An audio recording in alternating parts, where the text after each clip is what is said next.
Today I'm going to have like really two parts on India, which we'll get into today. I'll kind of first talk about like the little geography about modern India today, what it looks like, and then I'll kind of get into some of the ancient Indian culture that was around. Like especially, I'll talk about mostly the Indus Valley Civilization that existed mostly where it was in Pakistan. Hey, Hannah, good morning. Glad that joined us, of course, also as well. And so, yeah, I'll talk about that. I'll also talk about like the development of the Aryan, Indo-Aryan peoples that come into India, they believe, that settle here.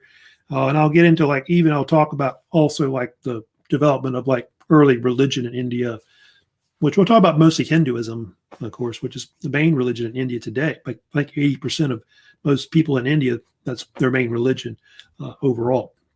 I do have, of course, I do have a new course slide, of course, here lecture-wise for you to take a look at, which should be already posted in Canvas for you to look at.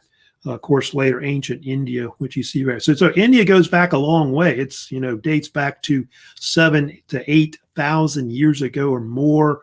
At least that's when, I guess, farming started in India. You can see we've already talked about India before. I think I mentioned this before, how India is the second oldest of the river valley civilizations. Remember the four we had, which were Mesopotamia, India, China, and Egypt. So we're now talking about the second one. India does have a modern name. A lot of people in India call it, of course, Republic of India is a common name they use, but they do have another name they use, ancient name, which is Bharat, or sometimes Bharata also as well, is the common name, which there's kind of a debate about how the name evolved. They think it may have been named after some kind of ancient ruler or some type that India a long time ago. You can see India is based mostly in two river valleys, kind of like Mesopotamia was, the Ganges River valleys, which the Indus is mostly in Pakistan, and then the other one, the Ganges River, is predominantly like in eastern India, and also flows down into where Bangladesh is, which is on the eastern side of India as well. I do have some maps. I think I've got a map of India, at least the region of India I can kind of share with you, which is right here. I'll come back to that in a section. I'll come back to that in a second, of course, showing there's the map you can see of India, which is right there, like the location of where the Indus Valley Civilization, which we'll talk about later, which is really the first great civilization that they have. But here's a picture of India, which is right here with this map. You can see India is kind of between, like, you got Eastern Asia, China to the east, and then, of course, Pakistan, Afghanistan to the west overall. So you can see India is basically based in what we call South Asia. That would be the location. Kind of sandwiched between like Northern Asia and like the Indian Ocean, which is below it.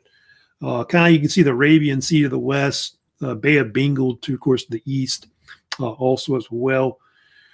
And majority of ancient India is located what we call the Republic of India, which you see is in the middle there with New Delhi, of course, its main capital in the north. It's pretty much its main commercial center as a whole.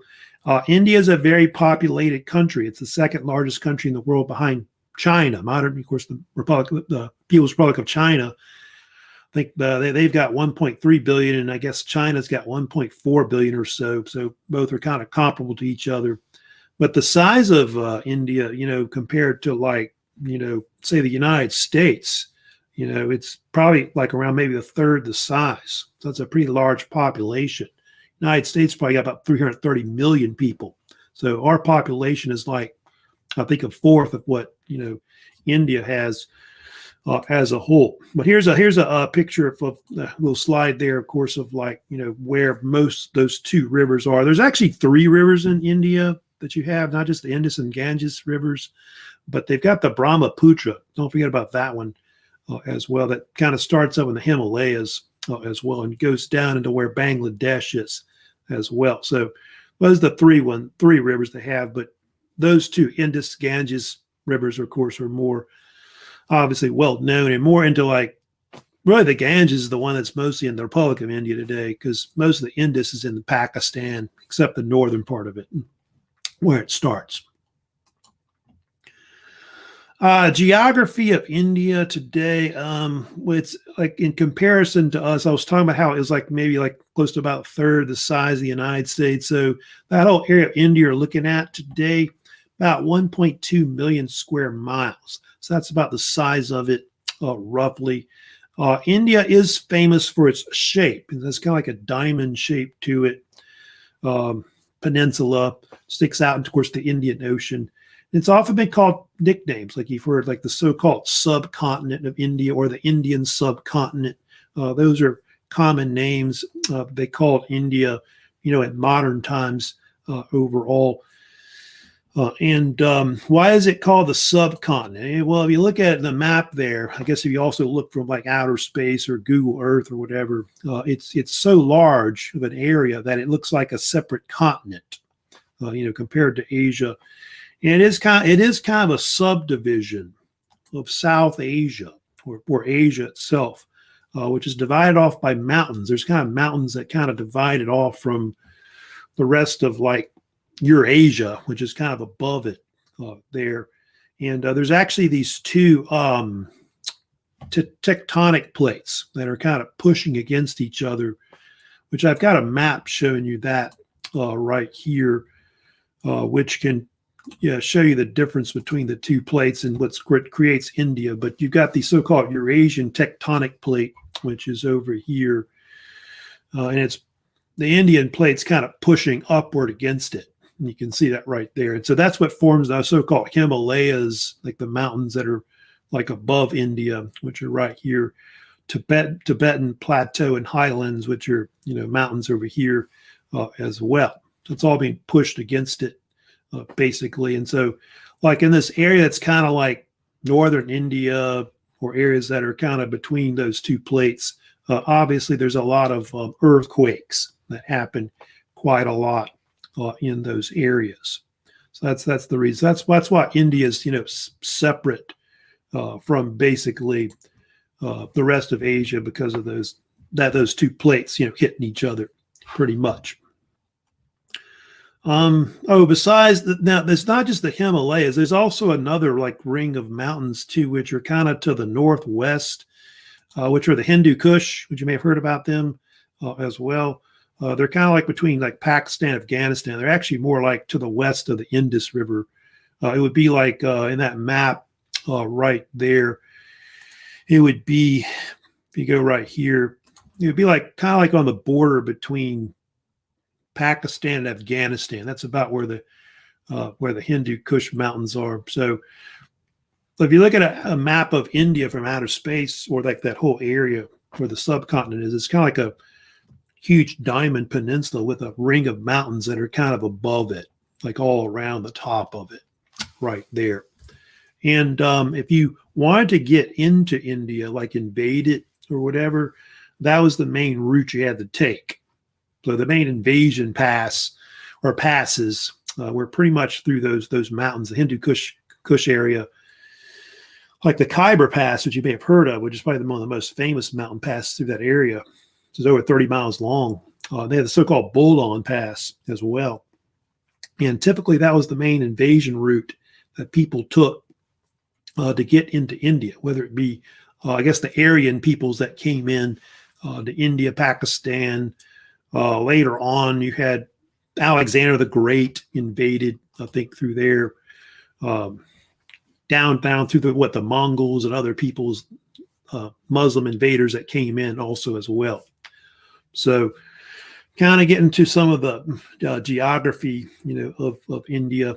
If you look at that map too, by the way, they talk about, the Republic of India and all that, but India itself wasn't just, that area. It was actually areas that were around it.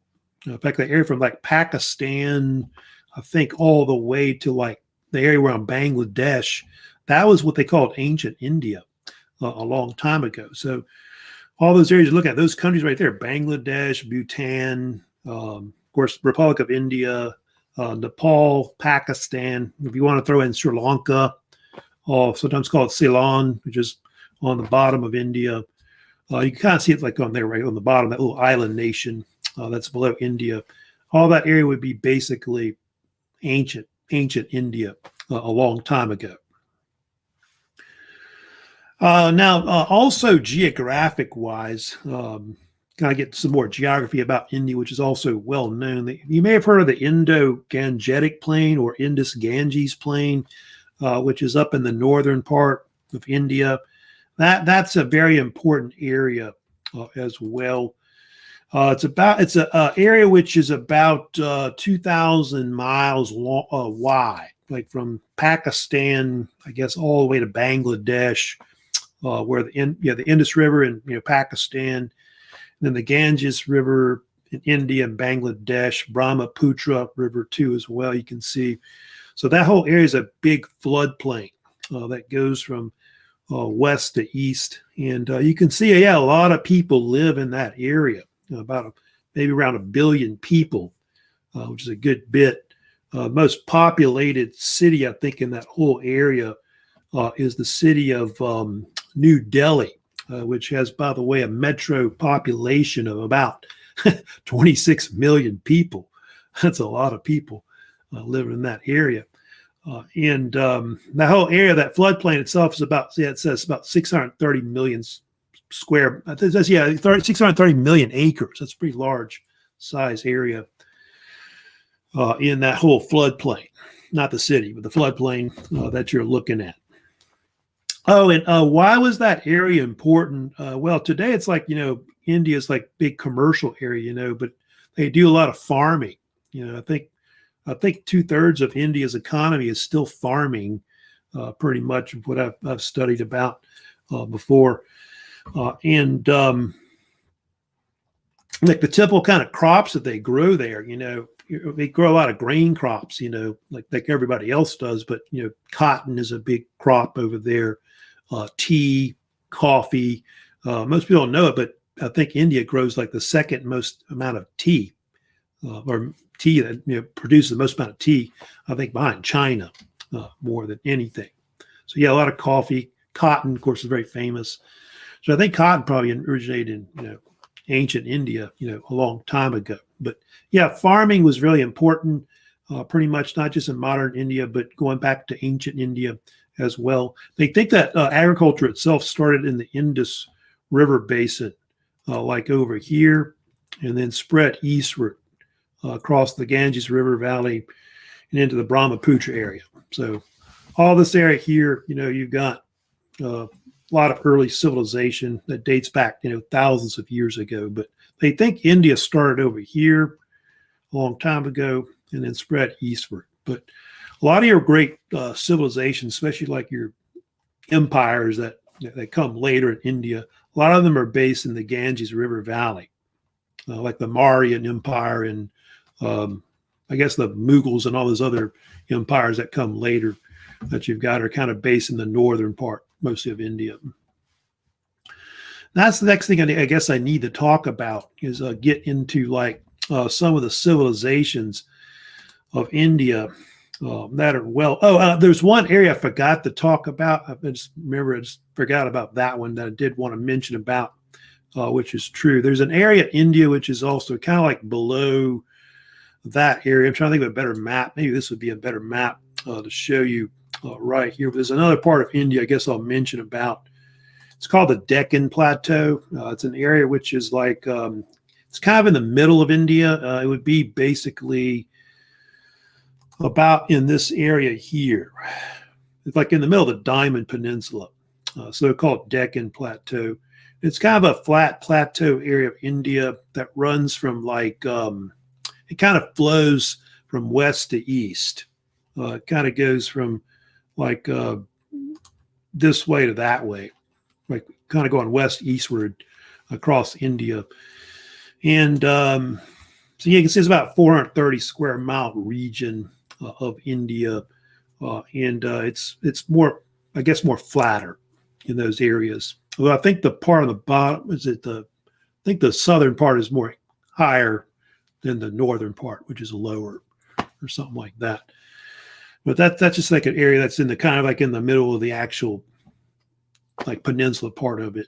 And then like you get down to the coastal areas of India, it's more closer like the sea level down here. And they are kind of vulnerable, of course, to like when they have like storms. Like I know like when they had like India gets like kind of like Louisiana here, we get like a lot of hurricanes. They get cyclones. I remember they had that tsunami back in 2004 that kind of hit that area of like the Bay of Bengal. I know Sri Lanka, I know, got hit by it. That Boxing Day tsunami, which you may have heard about a long time ago. Oh, yeah, there's one more thing I did want to talk about, which is weather-wise. I forgot about this, but yeah, well, if you know about India, it is known for its monsoon seasons. Like pretty much you see this in all kinds of parts of South and Southeast Asia, but they go through like a summer monsoon where basically rainstorms come off the Indian Ocean, usually from the southwest, southwesterly direction it comes from. And I think starting around, I want to say, I think it's around like July is when most, I think, when usually the monsoon season starts and goes to like maybe September would be the time period of it. It's about a 4 month period in India. They start in June, actually, sometimes. Anyway, the monsoon season is pretty important because India gets a majority of its rain during that time. Like close to 80% of its precipitation comes in. Pakistan, gets a lot of rain also as well. This is important, of course, in not just in modern times, but in ancient times. And lack of rainfall, of course, can, of course, hurt their agricultural output. If you know, they do think that that's something that's happening in India right now. I think I've heard theories about this, but they think part of why the, monsoon maybe isn't bringing up rain as much as it used to is a combination of climate change. Some people think deforestation too in India. It's kind of also maybe caused it as well. And so, yeah, the monsoon season is not as good as it used to be a long time ago. Not as much precipitation. They do have like kind of like a winter monsoon, and so the winds kind of change direction. They come from the north, and so India has a kind of more of a dry season later in the year. So anyways, kind of talking about like the geography of India and all that. I'm going to, of course, move on next, like I said, to talk about some of the different civilizations that were based in ancient India, of course, a long time ago.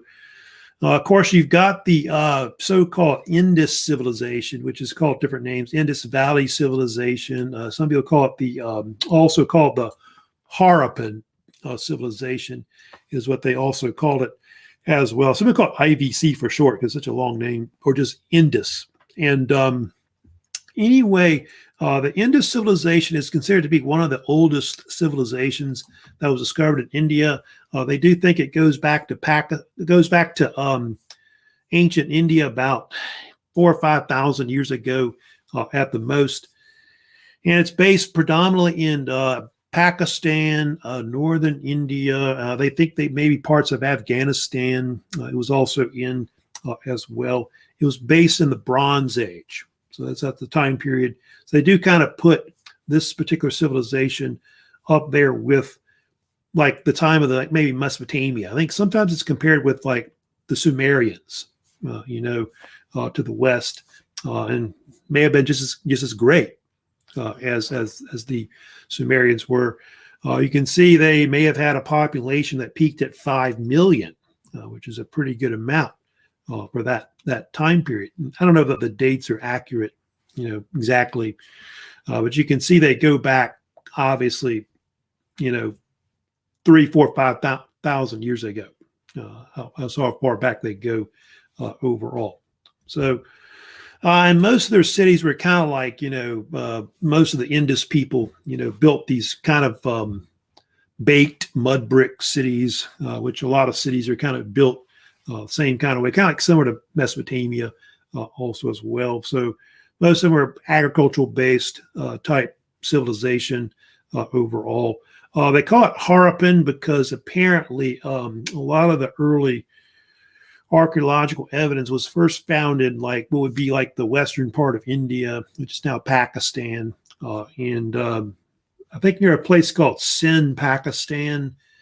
Today, they found like what is called Harappa, which was this archaeological site that was discovered in the 1850s. Like most of the archaeology stuff that they started doing was like in the late 1800s and early 1900s, which was influenced by the British. Because for a long time, if you know about India, India was controlled by the British a lot. It was part of the British Empire, and I think they were building a railroad in like in the 1850s throughout what is now Pakistan, and they discovered Harappa up in what is called the Punjab region, is what they call it, which is that area which is in the northern part of Pakistan in India, Punjab, which is right here. And anyway, so they found that city first, and then there was this other city they found which became more famous, which I don't know if you can see that one below or not. There was another one that was called Mohenjo-daro. That's the one that's more famous.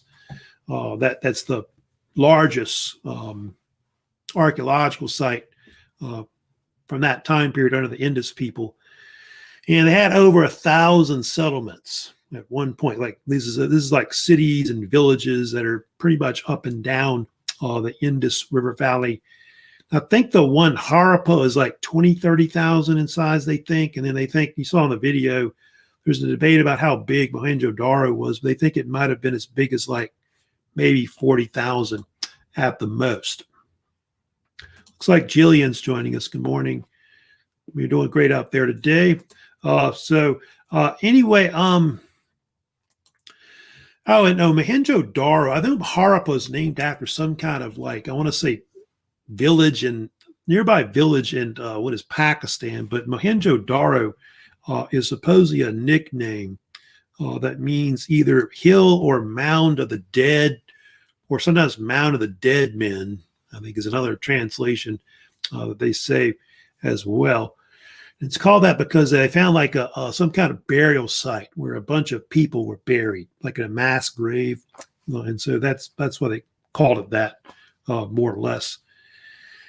And it is one of the most famous ones. It's the one that's behind me, in that picture you're looking at, which most of the ruins of Mohenjo-daro, I think a lot of them have been kind of rebuilt, more or less. I do have some pictures of it that I can show you of Mohenjo-daro that I've got. It's obviously that there was some kind of like planning that went into it, because like most of their cities are built like on a grid system. That's something that they're kind of known for. Like all the roads crisscross the streets and all that. So that's something you see quite a lot at Mohenjo-daro. And of course, another picture, that one behind me that you're looking at. They do think they had multi-story buildings, though I think what you're looking at is like the bottom of them that existed there at one point. Yeah, the city was divided into two parts. You've got this, I'll come back to that in a second. They have like a citadel, which is some kind of fortress that was part of the city as well, which mostly must have guarded the city on its outskirts. And so you got to wonder if they were at war with different peoples at the time in ancient India a long time ago and all that. That's like one of the two most famous things at Mohenjo-daro, which is well known, which is the citadel. You see right there with this like little dome there. And then the other thing you may have heard about is the Great Bath of Mohenjo-daro, which was discovered there as well. And this was some kind of bath that was used by the Indus people, which there's kind of a debate about what it was used for. Some people think it was used for some kind of ritualistic purposes, like for maybe religion. They're not sure if early Hinduism is starting right now or not, but they do think there was some kind of temple that was connected with maybe this bath, which obviously they fed water from the Indus River into it. Now, whether it was heated, I don't know about that or not, maybe, because a lot of baths later, like in the Greco-Roman world, are kind of like that, more or less. So it's something you see a lot with other cultures that come along later. Harappa, they even had like granary sites where they stored their grain year round as examples. So these civilizations were pretty advanced. I've got like a bunch of things that they were kind of known for technology-wise, which I can put on the screen here. But they think the Indus people had some kind of drainage systems where, like, if like it rained, like we had water would drain from the streets and all that. Sewage, to drain sewage from their palaces and their houses and buildings overall. Baths, private wells, flush toilets. You don't think about that much today, but that was quite common back then for people to have flush toilets, running water, things like that. It's not something modern. It's been around for ancient times. Like the Minoans had things like that in the European world. Yeah, they had a vast trade network, which probably went even into the west somewhere towards Mesopotamia. So it's quite possible they may have traded with Afghanistan, maybe Mesopotamia and Iran. It's quite possible. Metalwork, yeah, anything from like copper, tin, bronze, gold, silver, lead, those kind of things probably were used pretty much metal-wise. No iron technology, though, because they're pretty much a Bronze Age culture as a whole. Strong central government, likely, but they don't really know much about the actual culture.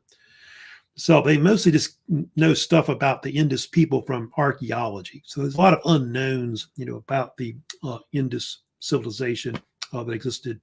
They did have a type of language system, which is true, which I did add kind of a picture of some of the language they use, which is called different names. Indus script, some people call it that. Some people call it Harappan script as well. It was a type of language that was written on mostly seals or tablets that you can see. And they don't really know much about the language. It's undecipherable. Nobody's been able to figure out, translate it. It's kind of a lot of unknowns about it. Although there's been theories that the Harappan Indus script language is very similar to like what they call Dravidian, which is a language that's spoken today still in Pakistan and in India. So maybe, but they don't really know much about it. So it's kind of like the Minoan language, which we'll get to later. It's kind of like unknown, things like that. And that's another thing that's just very famous, about the Indus people. If you know much about, you ever read about their culture much, they don't know what happened to them. It's been kind of a debate. They've kind of kicked around different theories on what happened to their civilization. It has been compared a lot to the Maya civilization, the Minoan civilization, because both those civilizations kind of just disappeared overnight as a culture. It has a great civilization, there's all kinds of theories. I think climatic, weather-related kind of theories have been put forth about what happened to the Indus civilization. One I think is that they think that maybe a combination of the river changing course may have had something to do with it, or I think I know a popular theory is something to do with the monsoon season. That the monsoon season, like the amount of rain decreased, maybe to drought proportions, and that could have maybe played a role in it. And then, of course, the other theory they have too, which is popular as well, is that they got conquered by another people from the north. That's the so-called Aryan invasion, where basically Indo-Aryan or Caucasian peoples invaded Pakistan, India, and basically absorbed them into their culture. And that's what caused the decline of their people. So it's kind of a debate about when it was. I guess also, I think they're saying like after 1800 BC, but maybe close to 1500 range, possibly also as well. And that's the next thing I need to get into and talk about is, talking about the Aryan civilization or culture that comes in. Yeah, there is that theory they have of the so-called Aryan migrations that happened throughout Eurasia overall, from Europe to Asia. You've got all these different Caucasian peoples that migrate from like around where Russia and the Ukraine is today. So they're saying like basically that would be like, yeah, like where that is right there is kind of like southern Ukraine and I guess part of southern Russia. Basically, it's kind of on the border between Europe and Asia, because I think the dividing line between Europe and Asia is about close to the Caspian Sea, where you got the Urals, and so what they think happened was all these different Indo-Aryan peoples began migrating thousands of years ago. They're very nomadic peoples, and you can see some of them wandered westward into Europe this way over here. Some came down into Turkey, of course, like the Hittites we talked about before. You got the Iranian peoples over here, like the Persians and all that, Medes, etc. So yeah, they call those Indo-Iranians. And then the peoples that come into India are often called Indo-Aryans. Sweeping down here, they think into Pakistan right here, where the Ganges River is, and then northern India also as well. And there's a theory that they came to get into India, which I talked about earlier. They came down what they call the Khyber Pass, which is between Pakistan and Afghanistan. It's about a 33-mile pass that kind of goes between there, and that's been for years an invasion route that is also an extensive highway and trade route that basically runs from pretty much west to east.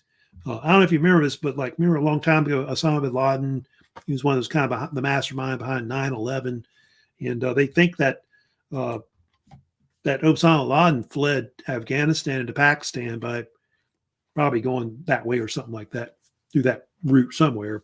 But anyway, but yeah, it's a famous route going from pretty much west to east, and really the most famous invader that came down through the Khyber Pass though was Alexander the Great, who came through there in the 4th century BC. Now, a little bit about the Aryan, Aryan culture that kind of comes in. The Aryans are, like I said, a very nomadic people. They, of course, were, Iron Age culture, pretty much. Very warlike. That's one thing that's famous about the Aryan Caucasian peoples. They're very warlike peoples overall, conquering vast amounts of territory, which you saw in parts of Europe, in parts of Asia. And of course, most of these people that are around India are kind of related to each other, like Afghanistan, Pakistan, northern India, kind of similar cultures. And the name Aryan comes from the Sanskritic word Arya, Arya, and it means different translations, but it can mean basically either freeborn or also you see there noble birth. So it's a term, I guess, that they use to describe themselves as a type of free peoples that were like upper class nobility. And so they were kind of trying to differentiate themselves from the lower classes. And it's kind of what leads in later to the so-called caste system that they have in India, which kind of separate them. And so I think likely the caste system was originally developed to separate the Aryans that first came into India from the other peoples that are already there, like indigenous peoples. And so on. Oh, the term Aryan is often confused with Hitler and the Nazis. You probably know about this, of course. You've heard about the master race. And, of course, there was this theory the Nazis had that the Germans were related back to the Aryans, which they probably are, because, the Aryan peoples that go into Europe and all that. But I guess they believe this idea that the Aryans were a master race with blonde hair, blue eyes. But, most people in India are not. They don't have blonde hair, blue eyes. So most of them they probably look more like me or darker, kind of tan looking. Or southern India, the people are more darker. So if you go down to the bottom, more coffee colored or darker. And so there's different complexions of people in India, from light skin to dark skin, pretty much. I think they say the northern part of India, they have people more lighter skinned, and as you go down to the bottom of India, they're more darker. Anyway, the Aryans brought in a lot of different things. They brought in their own language system, which is called Sanskrit. And Sanskrit is one of the oldest Indo-Aryan languages in the world, still used today. And it's the mother tongue or mother language of all pretty much, Indian languages that's used today, like Hindi, etc., except English, of course, which the British influenced. So that's one thing that they're known for, is bringing in Sanskrit, which Sanskrit, I forget how old it is exactly, but it's at least 3,000-4,000 years old or older. The Aryans also brought in their own religious scriptures, which are called the Veda. Yeah, the Veda, which means in Sanskrit knowledge. And these are later Hindu spiritual type texts or scripts that were written about like their gods and their theological ideas, which were all written in Sanskrit also as well. They date back a long time ago, 3,000-4,000 years. Some of the Veda that survived from ancient times, and it's believed that traditionally they were oral, that they were passed down from generation to generation. And then during what they call the Vedic age in what is India, they began to write them down between about 1500 to about 500 BC. And the Veda are important because they're the basis of where Hinduism, the chief religion of India, gets a lot of its theological ideas, a lot of its different deities and gods that are associated with Hinduism today. And I think there's like 4 Veda that have survived from ancient times. The oldest one is called the Rig Veda, which now when they think dates back to, it might go back close to 1500 BC or so. It's considered one of the oldest Indo-Aryan works written in the world. It's, I think, older than the Bible and so on. And the other ones are Yajur Veda, Sama Veda, and Atharva Veda also as well. Yeah, they have like verses in them, of course, which amount to over 20,000, which a verse in a Veda is called a mantra, which are usually chanted. So a lot of these were like I said, memorized. They were oral, and then over time, they were eventually written down. There's also the Brahmanas and the Upanishads you see there, which are later type of Vedas that were kind of written later, which I think were more like interpretations of the Vedas, the 4 Vedas that were written later. I think the Upanishad is sometimes like a later type Veda. I know that was famous. And so that's the so-called basis of Hinduism. And that's, of course, the other thing we need to talk about today. I've got a few minutes left. I'll kind of go into, and I'll talk about the religion of Hinduism. I'll kind of give you some kind of background about it today and why it's important in India. And India itself, it's like the major religion. Like I think I told you, 80% of I think most people in India practice Hinduism. Other religions they have, are Buddhism, Christianity. They have Sikhism as well, Islam, and also Jainism is also a religion, which is not used that much there, but it's there also as well in India. And Hinduism is a religion which goes back thousands of years. It is one of the oldest religions in the world. It's up there with like Judaism and a bunch of other religions that go back to BC times. Zoroastrianism, I think, is pretty old too, also as well. Buddhism, Jainism is pretty old. And Hinduism did not have one founder. So it's this type of religion that kind of evolved over hundreds and thousands of years overall. They do think it was heavily influenced by the Veda that were brought in by the Aryans hundreds of thousands of years ago overall. And there's different theological ideas that are in it that are kind of famous. Like you may have heard of dharma, the idea of karma, and then, of course, especially reincarnation, which is something that really differs with the Eastern religions compared to, like, say, the West with the Abrahamic religions. So reincarnation is something totally different that we don't really know much about with, say, it's Christianity or Islam or even Judaism. They don't really believe that stuff that much about that idea. Which I'll get into what reincarnation is, which I'm sure you probably know about that, what it is.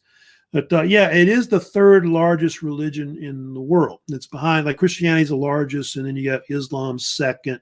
So it's got over 1 billion people that practice it. With India being, by the way, having the most Hindus in the world. The other state which has a majority too is Nepal. Believe it or not, which is right above it. They're a majority Hindu. I think both are like 80% Hindu overall. Some people also call Hinduism, like one of the names they sometimes call it in India is Sanatana Dharma, which means different translations. Eternal life, eternal way, eternal righteousness, basically.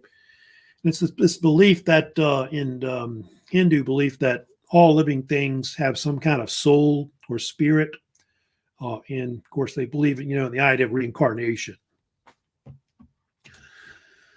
Other religions are similar to it, like Buddhism, Jainism, Sikhism as well, like around India. We're basically kind of influenced by Hinduism as well. A lot of these kind of broke away from Hinduism, especially Buddhism, Jainism, and those types of religions sought kind of a different way or method to seek like the end of reincarnation and all that. That's one of the things that Buddha does. Of course, it's famous, which is later. Like I said, it's primarily practiced Hinduism in India and Nepal. They have about 80%, pretty much Hindu, like I said. But those are other countries that have a lot of Hindus as well. Pakistan, Sri Lanka, Bangladesh. You can see Bhutan, and then also Indonesia, which is closer to like the Pacific Ocean, all that. They have also a lot of Hindus as well, but they're pretty much a majority Muslim in Indonesia. So they're more of a minority religion. There's Hindus in the United States, but there's not that many. I think it's only a few 100,000 that practice in America today. So I think there's more Buddhists worldwide than I think Hindu all over the place. Like I said, it doesn't have a founder, like I just told you already about that. So it was mostly developed from the Veda. A lot of the theological ideas, a lot of the different gods kind of evolved from the Veda also as well. I did want to talk about some of the theological ideas today about Hinduism, like some of their basic beliefs that they have. They do believe in kind of like a supreme God or a supreme being, like we do kind of in the West. It's often depicted with different names. Usually Brahman is the common name that they talk about. The fact that the whole universe is Brahman. Brahman is the ultimate reality of the universe. It's kind of hard to explain, I guess, to Western people, more or less. But it's this idea that the whole universe is made up of the same thing. It's all basically it's all basically one supreme universe, and it's sometimes seen as a supreme being, but it's really not a god. It's more like just a reality of the whole universe, and that all these gods that exist, like in Hinduism, that they mention about, like Vishnu or Shiva, are kind of all part of the same universe in general. They're all manifestations of Brahman. All the souls, all people's or living things' souls are part of the universe, and all non-living things too, also as well. So it's kind of a different from, say, the Western perspective. Like in the West, there's this belief that God's in heaven, that kind of thing, or there's a hell or things like that, which is just kind of foreign, to Westerners more than anything. There's also the belief that that every living thing or being has some type of soul, like a spirit or whatever. They call it, I think it means self. The word Atman or Atman means self in Sanskrit. And that could be from like human form, all the way down to, like little creatures, like maybe insects or worms or whatever. So everything has a living soul. Not sure about plants, but I know pretty much from humans all the way down to smaller forms, everything has a soul. And then, of course, reincarnation. Reincarnation, is another thing that, of course, it's probably the most famous thing associated with a lot of the Eastern religions, especially in Hinduism. And that's the belief that all living things go through a cycle where you're born, you live your life, you die, and then guess what? You get reborn again as another living thing, and you start over again. And you just, this cycle kind of continues over time. And the actual eternal cycle, or the cycle that kind of goes forever, is often called samsara. Samsara is the cycle of rebirth and reincarnation, which samsara means in Sanskrit wandering. And so your soul wanders, for forever, or it could be forever, I guess, or hundreds of thousands of years, where you're living multiple lives. And of course, there's theories on what causes you to, get reincarnated, and or what kind of living things you kind of end up in, of course, later. And of course, in Hinduism and other faiths, they believe that that things like karma, dharma, those kind of things can affect it. Yoga, also meditation, prayer, and other religious things, practices can affect it. Karma, of course, is one of the most famous, of course, you may have heard about, which is this belief that things you do in your life can affect your future, whether it be your present life or your next life more than anything. And so you could have what they call good karma or bad karma. So things you do in now, like bad stuff you do now, could affect you later.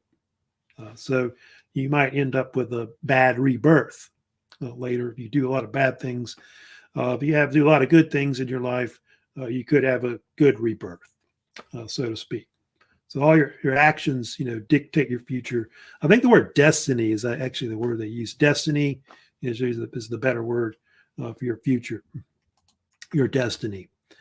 Dharma is another thing too. They talk about dharma, right ways of living and so on, like how you live your life as a human being or a living thing. And so it could be anything from, like in humans form, I guess, it could be anything from following various laws that are passed by the state or religious type laws or whatever, moral obligations, duties, ethical conduct, virtues, various religious customs, whatever they are, those kind of things.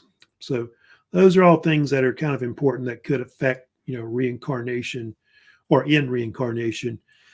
And in Buddhism, it's big. They always talk about the 8 dharma that you have to follow in Buddhism and so on, like so-called dharma wheel.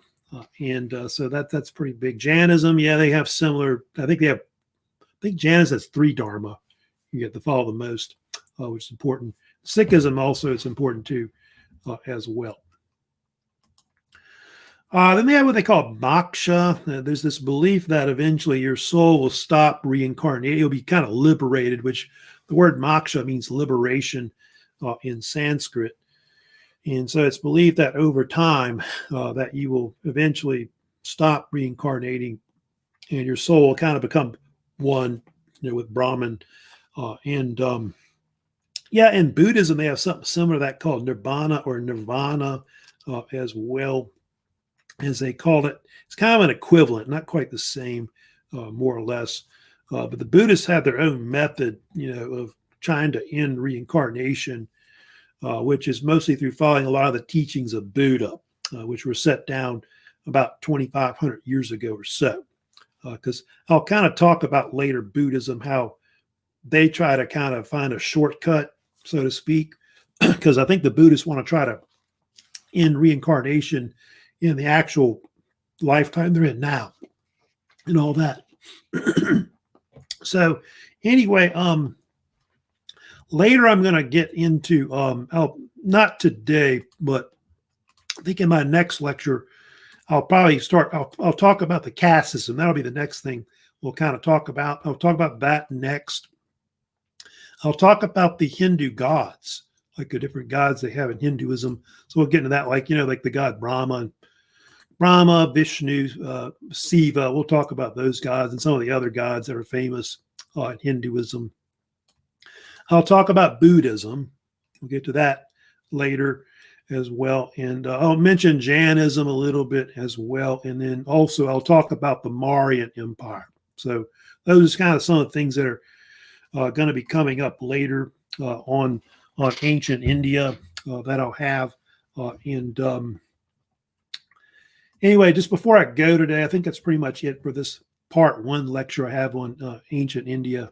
Don't forget about that first exam. It's going to, of course, the exam will be up till tomorrow night, Thursday, February 25th. So make sure that you try to get that done. There's a few of you still have not finished it. I know, I see, I guess because you're behind because of what happened last week with the weather and all that. But do try to get that done.